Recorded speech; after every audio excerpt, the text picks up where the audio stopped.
All right. Well, welcome to Higher Education, the podcast that explores career development in public education. I'm your host, Dr. Sarah Sergo, and in each episode, we'll be exploring different aspects of career development. We interview experts and share practical advice. Today, we'll be exploring the power of recognition and appreciation in building stronger, more engaged teams. Thanks for tuning in today. I think this month's topic is going to be extremely helpful for many of our listeners and for those of you who are supervisors and have staff that you are supporting in front of you. Whether you're a classroom teacher, an aspiring leader, a seasoned administrator, or a member of our support professionals, recognizing and appreciating the contributions is important. It helps foster trust, engagement, and team morale. And to guide us through this subject today, I've invited two experts to help us really think about what this looks like in our work. First, we have Derek Hoover Beat, and we also have Barb Dempster. I'm going to have each of them unlock their fast facts about themselves and tell us a little bit more about who they are and their thoughts on our topic today. So to begin, I'd love to hear a little bit from you. Derek, can you tell us a little bit about yourself and your background? Thank you. I am Derek Hoover Beat. I am the program administrator of the middle school remote virtual program here at FCPS.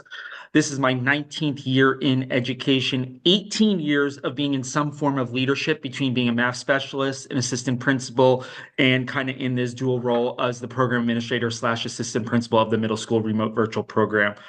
I'm all about building relationships, and I'm looking forward to today's talk, especially about the longevity of these connections we make through our recognition and appreciation. Yeah, and anyone who follows you on social media knows that you are very creative about your recognition. So I'm looking forward to you sharing all of those things. That's great to hear some of those really interesting facts that you shared with us about your history here. I'd love to turn it over to you, Barb. Can you introduce yourself to our audience? I sure can. I'm Barb Dempster. I'm a teacher specialist for elementary special education. I've been teaching and working in education a little bit too long, much longer than I really want to share with everybody. It's going to give away my age, maybe. But working in Frederick County for a long time and absolutely love it. I love working with new teachers and special education teachers. I love sharing my love of special education and hopefully rubbing off on them a little bit and supporting with school teams with just how to keep that motivation going because work can get hard sometimes.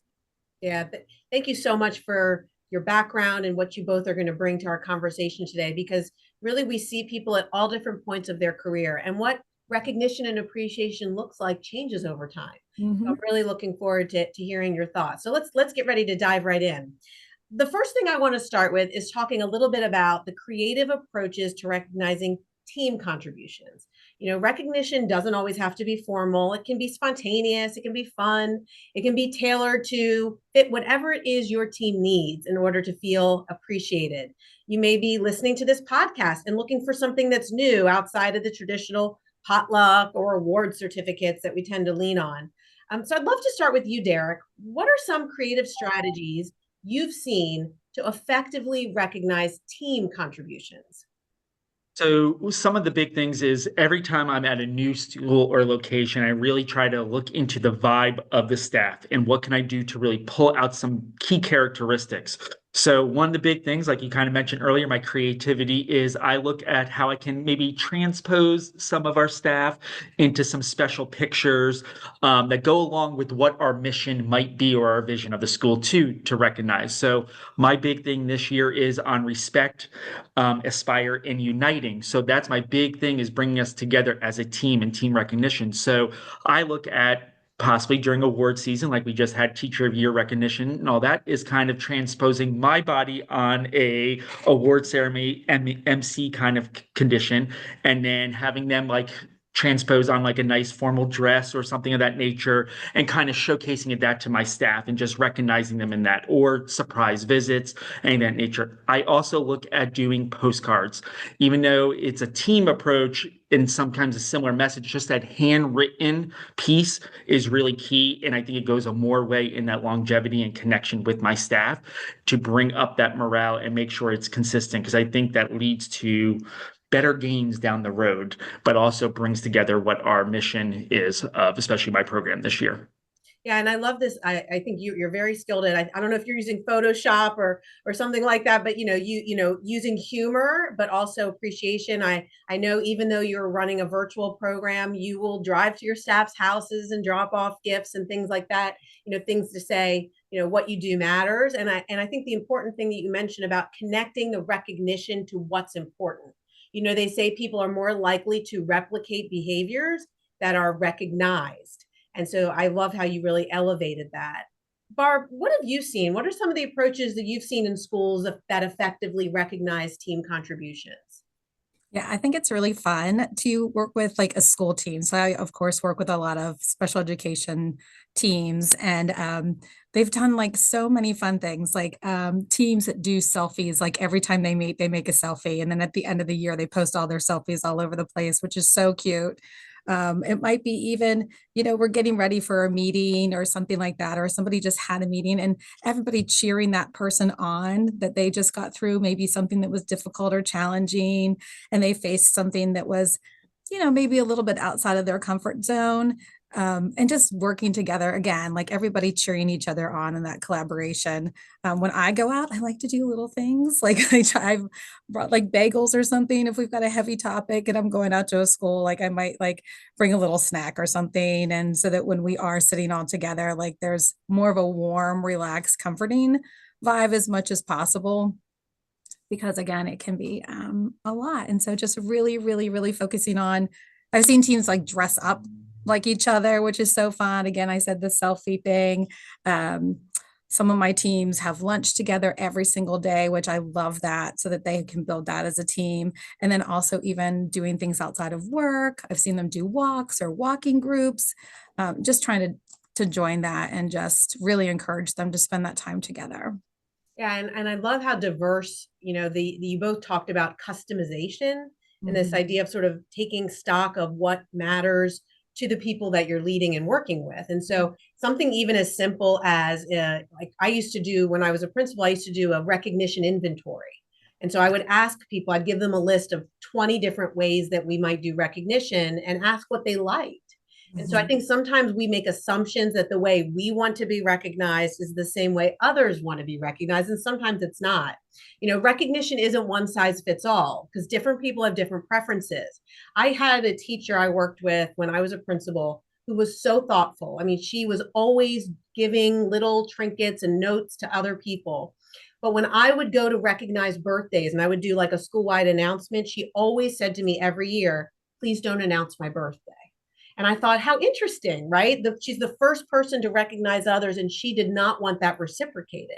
And so I think it's a good reminder that not everyone wants to be recognized in the same way, and we should never assume. And some people, they don't like it at all. And so I really want to think about that topic a little bit more with you. And Barbara, I'd love to start with you this time. How do you think, what's some good ideas around how leaders can better understand the recognition needs or the interests of their team members? What are your thoughts? When I go in and work with a team, and every team is so different because I work at 14 different elementary schools and 58 teachers. So everybody's personality is completely different. And I know I can be a lot of a personality. So I sometimes have to just sit quiet and listen a lot and kind of take in, like Derek said, the feeling that that team has. So kind of sit quiet and really kind of try to get a feel for what that team's vibe is. How do they feel as a team?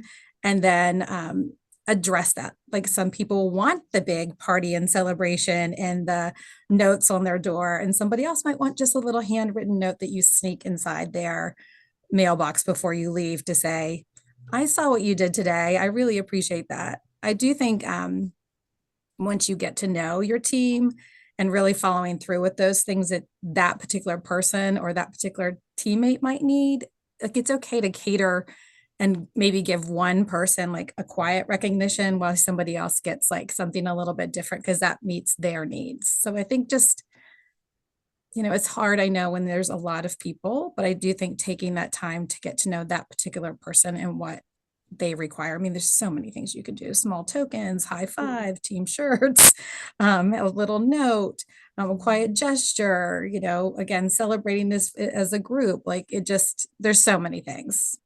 Yeah, and I think you talked about sort of figuring out what needs to be customized and what's sort of like a universal truth, right? So, Mhm. handwritten notes. And I've never met an educator who didn't love a handwritten note from a Mhm. student, from a community member, from a colleague, from a boss. I actually have kept almost every handwritten note that I've ever been given. I have them all because they're that important to me. They touch me that deeply. Some people, it's not their style to do handwritten notes or they feel overwhelmed. So even a short email or a text message. I saw you today. I saw your contribution. I appreciate you. So I love this idea of sort of what's universal, which is the recognition. How you do it sort of has to be customized. Mhm. Derek, I'd love to hear from you. What are your thoughts on what successful tools or practices have helped to tailor recognition or individual preferences in your experience? Like both of you guys talked about, and Barb especially, it's building that relationship and getting to know your people and looking at the different aspects of it. This year, I work with all the middle schools specifically, just like Barb works with all of her schools too, and getting to know them and thanking them too. So I'm all about the personal notes, but I also look at what's some creative ways for that. So for me, especially, what I do is I jot down a lot of things I see and save them too, because I think sometimes coming back to them later on. So let's just say in September, I saw this couple employees do these different things and I want to recognize them for that. But I think about Thanksgiving is down the road. Can we do where staff can write little notes to each teacher, put them in buckets, and then admin just takes the names because they're already folded up and give them to the employee? But I make sure anybody that might have been missed or something, we get to them. But to me, it's opening up a note and say, oh my God, they remembered this from 2 months ago. They remember this. That I think goes even more, that goes another step further in that success and says, oh, great, and coming back to that piece. So I look at those creative ways. But again, it all comes back to building those relationships, getting to know your staff, and pulling them out of the shell. If they see a creative way, like again, imposing the pictures on different things, they'd be like, hey, can I be a part of that too somehow? Can you do it where it's kind of subtle and all that? And I get creative with that too. So I look at that piece of it too. Yeah, and I think it's what you mentioned that's so important is sometimes we find a recognition approach and then we sort of stick with it in perpetuity. And I always say to people, yeah, that's what you're doing right now, but it doesn't mean you can't change it. I know for me, as in my role as also the chief over human resources, every single year we have staff awards and we change them every year. So the first year that I was here, we recognized one type of thing. The second year we recognized something else. This third year we're recognizing something different. And so you also should feel free to, you're not stuck with a recognition routine forever and ever. And we tend to be creatures of habit, and we tend to pick something and we never deviate from it. So that's a great segue into this idea of celebrating milestones and achievement. So, big and small milestones and celebrating those can have a huge impact on team morale. These could be moments like celebrating, maybe it's a star rating, it might be test results, it could be reaching a school-wide or program goal. It's especially important when teams have accomplished something that may not necessarily be visible to everyone or that you've been working on together. Derek, I'd love to start with you. You talked a little bit about holiday milestones, but also achievement-based milestones. What are some of the meaningful ways either you have seen or you've led in celebrating milestones for your staff? So I actually go back to a celebration when I was at TJ Middle School where actually I was getting married and my whole staff actually came together to throw a party and everybody attended. People that don't usually attend things came together. So that always sticks in my head about what can I do that's meaningful that really brings everybody uniting together. So this past year, actually, I did a lot with our student achievement and reaching goals at my last school, but then also appreciation for our teachers, Teacher Appreciation Week. So I was scrolling through TikTok and I came across a nursing home that put together like family portraits of their residents, and it was going to the song of Full House. So that theme song there. And so I said, huh, what can I do with our staff? So I went around and got a picture of every single staff member, either teaching or working with students or just in the hallway having that time, and I actually put it together to a video just appreciating them to that theme song because there's a lot about that theme song that goes with there. Also last year a lot of people were retiring or moving on to different new jobs, so I looked at their milestone of what they did, but also what are they known for. Like I had a teacher that would use their guitar to teach lessons, so his goodbye song through a video that I did was him playing a guitar, and he'd walk on one side and then get to the door and then wave goodbye. But it was just an appreciation for everything they did and what they'll be memory for. But again, it's those big recognitions of where we go on student achievement too, and the hard work of teachers. So I look at different ways of doing that. But sometimes it's just, let's have a big party. Let's just say it on the morning announcements so the kids can hear it too, and recognizing the teachers and just bring that good morale there too. I love how you talked about milestones being life and work, right? And so, whether it be marriages, babies, whether it be a professional milestone, maybe it's the completion of a program like a master's degree or a national board certification or a credential that someone's been working toward. But the idea of also personalizing it, I think there's such an opportunity for people listening to say, what are our traditions around milestones in our team or in our school? What are when someone leaves our program? When I was a principal, I had a very old school, and it was so old that someone had done a pencil sort of sketch of it. And we started getting them duplicated, and we would get them framed, and we would give a signed copy of the sketch of our school to anyone who left the staff, no matter how long they'd been there. And so it's like, what are the traditions or the routines that we are going to sort of that characterize us, who we are, and what we value. Barb, love to hear your thoughts. What are the things that you've seen in terms of celebrations that feel authentic and don't just feel routine around milestones? I see this a lot in my special education department when we get new teachers. Because when our new teachers are coming in, they're nervous. A lot of them might have previous experience, but they're still starting a new job. And so we really try to celebrate them whenever they're coming into new hire. We have balloons, we have shirts, we have just really celebrating the fact that they chose Frederick County Public Schools as their place of employment. We're very excited to have them. And they're excited too. I will say I also work with Rise and Thrive with our new hires and our master teachers. And often I see at this time of year, there's a little bit of a slump because we all have that winter slump a little bit. But I think they forget everything that they've done. So at this time of year, we like to go back and revisit. Remember at the beginning of the school year, have them jot something down about. At the beginning, we say write a little letter to yourself. And then at this point, they go back and revisit and they're like, you know what? I was so nervous about doing X, Y, and Z. And you know what? I did it. And we celebrate that and we're excited. And then so that's really, really fun for them because it is easy to forget all your accomplishments that you've been through. So it's kind of good to personalize your own accomplishments. But then I've seen school teams do things like every time they have an IEP meeting, they put a tally or they make a link and they make a big change so they can celebrate, look at all of our hard work. Because when you're in the moment, it is easy to forget how hard you're working and to celebrate yourself. And then just personally, I always put people's birthdays in my phone. So if you are ever a teacher of mine, I always have your cell phone number and your birthday. And I always try to reach out for that. And I think it's nice when people do that, even though I work out of central office and I don't really have a home school. I don't know. I just think it's that you've been remembered, or if somebody shares a personal life story with me, then I try to remember that and reach out to them on that day. If it's something that meant a lot to them or something that was maybe impactful for them and they just need a little, I'm thinking about you today kind of note. But Derek, you have so many great ideas. That's so fun. I love it. I think what you said is, I saw something the other day on social media that was something like, if we reached out to people as much as we think about reaching out to people, we would have a much wider network, So a lot of times oh, I should call so-and-so, or, oh, I should check in with them. And we hesitate because we don't have enough time, or we can't have an elaborative conversation. And I think just I'm thinking of you communication, or remembering a special moment, that's another sort of way of personalizing that sort of, I'm thinking about you. So all of this is really about the thoughtfulness of another person, which is a great segue into our sort of last segment, which is around cultivating a culture of gratitude. And so, it's one thing to recognize someone occasionally, and we've given some wonderful examples of ways to do sort of intermittent recognition or milestone recognition.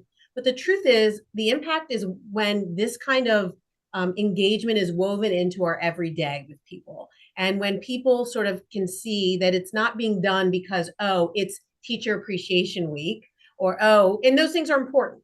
But if that's the only space, if you're doing the sort of perfunctory recognition, it's sort of like the same thing they say about Mother's Day, right? Mothers want to be, or Father's Day, or whatever day it is. People don't want to be just recognized for the day because someone else has told them to do it. They want to be recognized in a recurring fashion that is authentic. And so I'd love to hear your thoughts on how you've been able to cultivate cultures of gratitude. And Derek, this time I'll start with you. What are some of the practical ways that you find you've been able to weave gratitude into those daily interactions with people? So it started off again at the beginning of this year. I really thought about, okay, we need to come together for my 3 words. But again, it's the celebration piece. So I've imposed that my staff knows naturally at the end of any meeting, if it is our school improvement team, is it regular student concerns teaming or ALP or anything like that, what's a celebration? And I kind of take note of those things. And then when the Friday wrap up comes around, I do have a section for celebrations. So everybody can see them again. And it's there for them to go back to and reference and see, or teachers write to me now because it's become so natural. Hey, this teacher did such a great thing. I was in their class observing this piece or whatever, because I wanted to see another student and I saw this. I wanted you to at least know that. So it's built to that piece now. It does take a little bit of work at the beginning of the year to do that, but it comes together. So that's where I kind of see that piece is now it's natural. The staff knows throughout our meeting, let's just sell and put out all of our wins. And, I want people to stay, and they know if I'm all about the celebration, the wins, that's going to outweigh some of the other stuff, but it can also lead to me being able to have good, courageous conversations with them too when they are needed and come together to map out a plan. So I kind of look at it as a twofold piece there. Yeah. And I love this idea of what you said. It's like noticing the things that aren't necessarily always obvious to others. Teaching can be a very sort of, in some ways, it's as collaborative and connected as it is, as we are in the business of interacting with people.